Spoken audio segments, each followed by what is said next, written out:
5th July ঝগড়াঝাটি মান অভিমান ভালোবাসায় কেটে গেল তিনটে বছর। এর আগের 2 বছরেও আমরা বারবিকিউ নেশনেই গেছিলাম আজকের দিনে, তাই ভাবলাম এবারেও যাই, বারবিকিউ নেশন থেকেই ঘুরে আসি।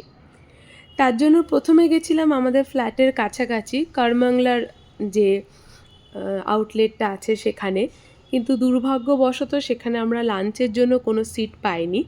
তারপরে সেখান থেকে চলে গিয়েছিলাম আমরা ইন্দিরানগরের যে আউটলেটটা আছে সেখানেই আমরা তারপরে লাঞ্চের জন্য সিট বুকিং করি এবং সেখানেই লাঞ্চ করি।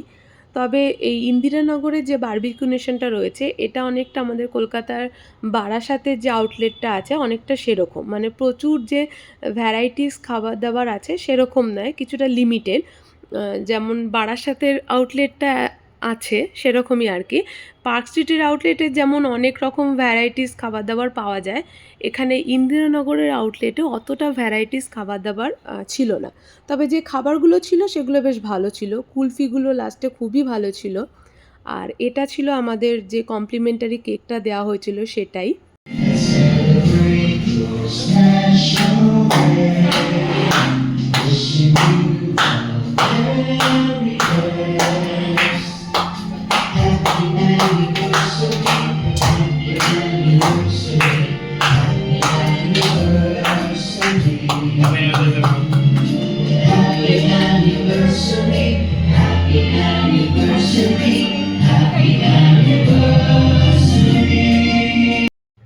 বারবিকিউ নেশনে অ্যানিভার্সারি সেলিব্রেট করার পরে আমরা ঘরেই ফিরে এসেছিলাম।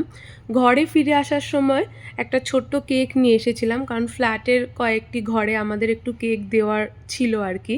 তারা সকলেই কম বেশি জেনে গেছিলো যে আমাদের অ্যানিভার্সারি, তো সেই জন্য একটা ছোট্ট কেক এনে কেক কাটা হয়েছিল ফ্ল্যাটে। এই স্ক্রিনে যে ছেলেটিকে দেখা যাচ্ছে ও হচ্ছে আমাদের পাশের ঘরের দাদার ছেলে, আর আমার কোলে যে রয়েছে সে আর কি ওই দাদারই মেয়ে। আর ক্যামেরার উল্টো দিকে দাদা রয়েছে, বৌদি রয়েছে, তো এই কয়েকজন মিলেই আর কি কেকটা কাটা হচ্ছিল। তারপরে কেক কাটা হয়ে যাওয়ার পরে অল্প অল্প কেক আমি আর কয়েকটা ঘরে গিয়ে দিয়ে আসি, কারণ এই পাশের ঘরের দাদারই কয়েকদিন আগে জন্মদিন ছিল, তো সেই জন্মদিনে আমাদের দাদা কেক কাটার সময় ডেকেছিল। তো সেই জন্য আমরাও ভাবলাম আমাদেরও উচিত যে যাদের সাথে মোটামুটি একটা ভালো সম্পর্ক হয়েছে তাদের প্রত্যেককে একটুখানি কেক খাওয়ানো আজকের দিনে। তো সেই জন্যই এই ছোট্ট সেলিব্রেশন ঘরে করা। এরপরে ফ্ল্যাটের সামনে এই বাচ্চাটার সাথে একটু ছবি তুলছিলাম, ও এতটাই কিউট, ওর সাথে ছবি তুলতে ভীষণই ভালো লাগে। তারপরে এই যে আমরা কেক কাটছি। इधर देखिए भैया थोड़ा, आप भी देखिए इधर। हाँ कुकी वो देखो, हैप्पी एनिवर्सरी।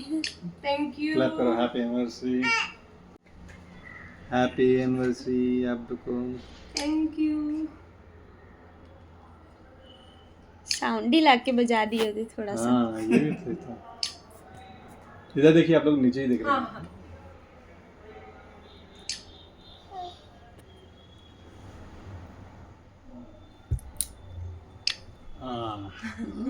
अब एक दूसरे केक लाइए, थोड़ा थोड़ा प्यार वाला केक चाहिए, हाँ? जो पहले ही निशील पे देखा था।